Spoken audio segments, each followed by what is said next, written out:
The day started like a nightmare I could not shake off.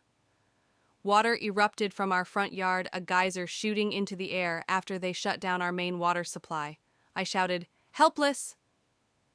as three men in HOA uniforms smiled there, standing a woman in a stylish Chanel outfit, her platinum hair shining, advanced her voice. "I see. This is just the beginning. Mr. Carter, within 72 hours. This house will no longer be yours. No violation notice, no warning, nothing standing there. I knew this was not about rules. This was a plan to rob us of our home. Something they failed to understand was my wife, Commander Lauren Hayes, commanded a U.S. Navy destroyer with 350 sailors and an arsenal that would flatten a small country she'd just approved emergency leave. My phone vibrated with her text. Asterisk landed. They'll regret it. This was not a story. It was war.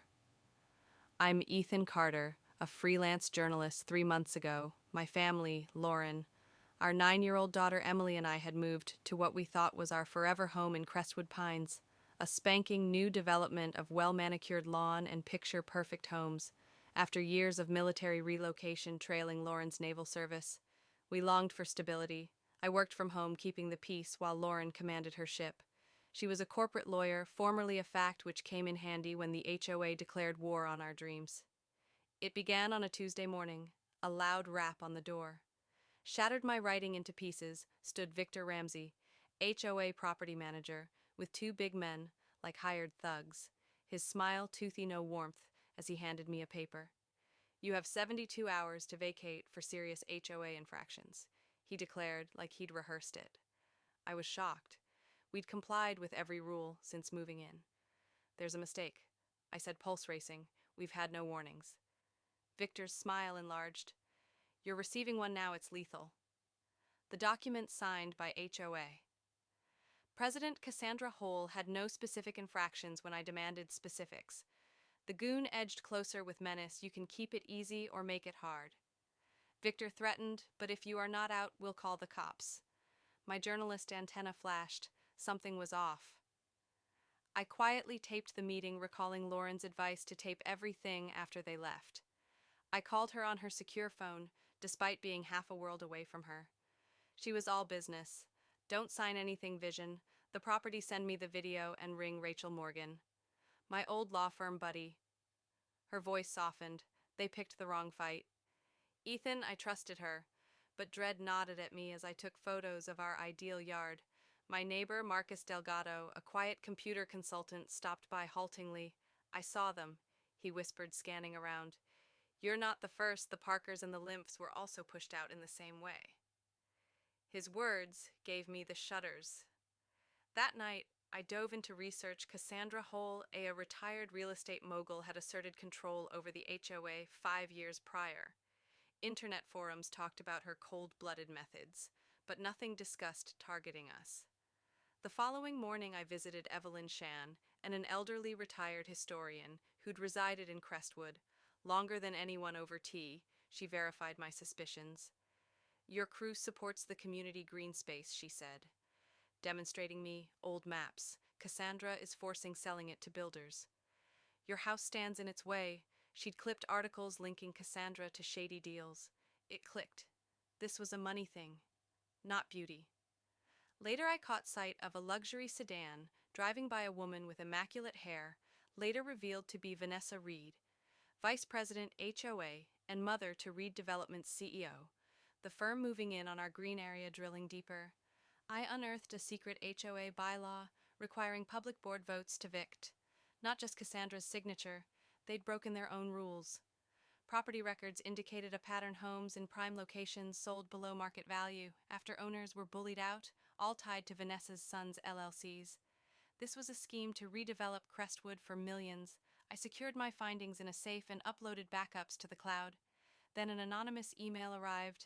Asterisk, "Sell now or regret it. This place isn't for you." Asterisk, fury replaced fear at the HOA meeting. I confronted Cassandra. Citing the bylaw and demanding proof of infractions, she brushed me off. But Vanessa provided doctored photos of our house, phony peeling paint trash in the garage. I countered with my spotless photos, then dropped the bomb. What about selling the green space to redevelopment? The room erupted. Residents demanded answers. Cassandra shut it down, but the seed was sown, a board member. Nathan Lowry, the HOA accountant, slipped me a note asterisk. Sunlight Cafe, 3 p.m. tomorrow. Asterisk, he gave me a USB drive. Cassandra's been embezzling HOA fees for years. He admitted shaking, they're buying properties under shell companies for the development contract. Millions are at risk. He'd been intimidated after a previous mistake, but now feared their escalation. Victor's former cop fired for brutality. He's desperate and volatile. Rachel Morgan, our attorney, reviewed the evidence and brought an injunction threat they'd attack back. She was right that night. Our security cameras were wrecked and our utilities disabled. I stocked up provisions by flashlit light. Knowing Lauren was several hours away at dawn, I went to pick her up from the airport where she'd arrived. Wearing her sharp Navy commander uniform, she exuded unbreakable resolve. "Tell me everything," she said. Already thinking ahead from home, she listed the destruction, her mind turning our crisis into a strategic problem. "This is organized crime," she said, scattering evidence around the table, her plan. Operation Clarity was multi-pronged restore utilities rally next door. Expose the fraud, Lauren called a city utilities contact, claiming illegal disconnections. By noon, crews restored our services, saying they'd been informed. Our house was vacant. She pitched our story to a newspaper, positioning it as community-wide corruption, a reporter bit publishing a scathing expose. She also contacted the Federal Housing Authority, claiming discriminatory practices. Then we door-knocked, galvanizing neighbors with accounts of HOA abuse within hours. We had a coalition. The HOA's follow-up move was a letter stating new powers to take our home in 48 hours, Lawrence sneered. Predictable that night, Victor's crew put up fencing around our land. A public show of power, Lauren noted unfazed. They're overconfident, that's their mistake at dawn. We had a community meeting at Marcus's house describing the financial swindle and development schemes. The front page of the newspaper headline, HOA Tyranny in Crestwood Pines, lent our cause more credibility, linking Cassandra to past scams on eviction day. Cassandra and Vanessa accompanied Victor to break our locks. I sat on the porch, coffee cup in hand, neighbors going by casually as witnesses. "Nice day for illegal breaking in," I quipped. Cassandra scoffed. "This property belongs to us." Then Lauren arrived in full uniform, flanked by a reporter, Rachel, and an FHA inspector. Cameras rolling, she proceeded to present the injunction and evidence of fraud. Cassandra, enraged, instructed Victor to set fire to the proof.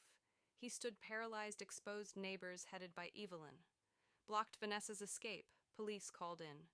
Cassandra, waiting for assistance, took statements instead, as her scheme unraveled at an emergency HOA meeting.